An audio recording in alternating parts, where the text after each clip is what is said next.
Hey everyone, Christian here, and this is another palm vlog, another one you guys have been waiting for. So, hello Kitty, how are you doing there? So, this is Schippia concolor. It is a relative of the Coccothrinax and Thrinax, and it's in the Thrinaceae subtribe. In fact, it's one of the few genera that doesn't have the word Thrinax in its name. So, Thrinax. In the Thrinaceae tribe, you have Thrinax, Coccothrinax, Leucothrinax, Hemithrinax, Schippia, which used to be Coccothrinax. Then you also have Cheliocarpus and Itaia, and there are probably a couple others there too. I can't think of it off the top of my head. But Schippia here, this palm is a little more tropical in its look than Coccothrinax. For example, right here in front of me, that's the Coccothrinax, and you can see how it is just a little more upright, a little more rigid. This one has more just floppier leaves, wider leaflets, and it separates pretty close to the Hastula here. And the one cool thing about this palm, the one way you can tell this palm if you could have a seed of it, is that the seed is so much larger than every other Coccothrinax. You can see here, that's actually, it's still attached too, but it's a nice sized seed. It's almost I don't know how to. It's about an inch, about an inch wide and almost perfectly circular. So Schippia, like I said, is native to Belize and Guatemala, so both very tropical, very tropical climates. But it actually does pretty well. I would say this is a good 9B candidate, although it's not I wouldn't say it's a super cold hardy 9B. I think it would be a good. I've seen it in 9B climates such as Tampa and Orlando.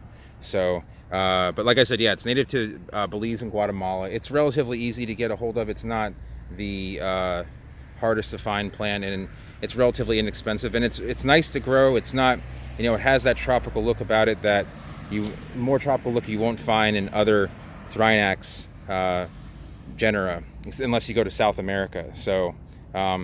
It still has that a little bit of fibrous weaving. This is a younger plant, so if I had a bigger one to work with, it'd be a little bit easier. But the seed is a nice color white too, so it looks like a bunch of white golf balls hanging on the tree. So sometimes people who love palms, one downside or one thing that they may not like it as much as that a lot of palms are very green. But the thing is palm flowering can actually be pretty nice looking on many species. You see in Penangas there's a purple inflorescence, and there's some royals, there's some violet inflorescences. There's all different colors actually. There's yellow, orange, violet, purple, green, yellow. I don't know if I said yellow, but anyway, it has a more, curvy, dainty look about it that would make you think it is from a more tropical climate, which it is.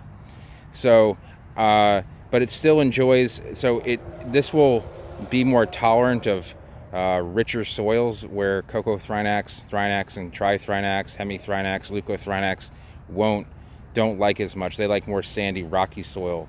This grows more in a rainforest climate, so it'll take more of the rich soil.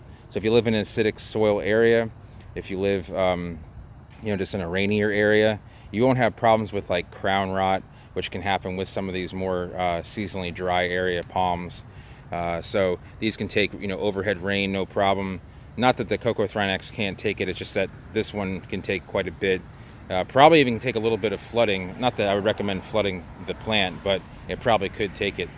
So with a seed this size, it's almost like germinating a Bismarck. It is a remote germinator like all Thrinaceae family palms. And you want to just give it some room, give it some rich soil, and plenty of heat though. It's definitely hot down there in Belize and Guatemala.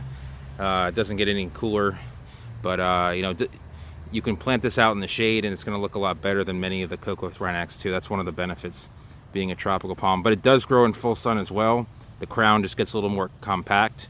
This is being grown in probably mostly shade here. So the Hastula is not as defined in this. It's not a color or anything. It's just kind of green and just kind of attaches all the segments there.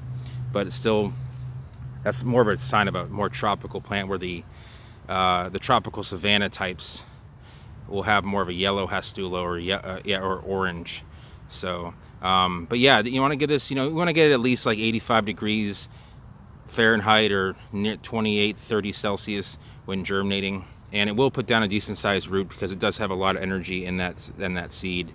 Yeah, I don't know if I've shown you guys any cocoa thrynax seed, but you know they're only a couple millimeters, like 2 to 5 millimeters in width, and this one's closer to 1 inch, which would be, what is that, 10 millimeters?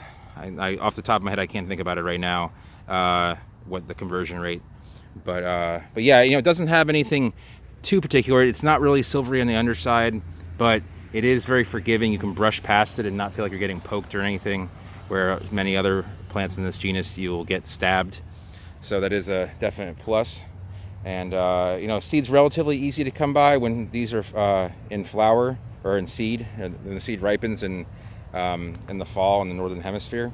So try and check it out when seed is ripe. I might have some available when that season comes around again.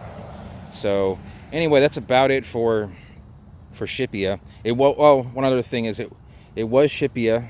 I think it was once Thrynax concolor, then Schippia concolor, then Cocoa Thrynax concolor. Now it's back to Schippia. So it is its own genus. It was considered distinct because of its flowering. So, if you think about it more as like a tropical Cocoa Thrynax that is somewhat a little bit cold hardy, then it'll give you a better idea of how to grow it in your climate. So hope that helps you guys out, and hope this vlog was informational to everyone. If it was, give it a thumbs up if you enjoyed it. If you have any questions about Schippia and other palms in this family, go ahead and leave it down below. And if you're new to the channel and want to see more palm vlogs, go ahead and subscribe, and you'll see many more. And I will see everyone next time.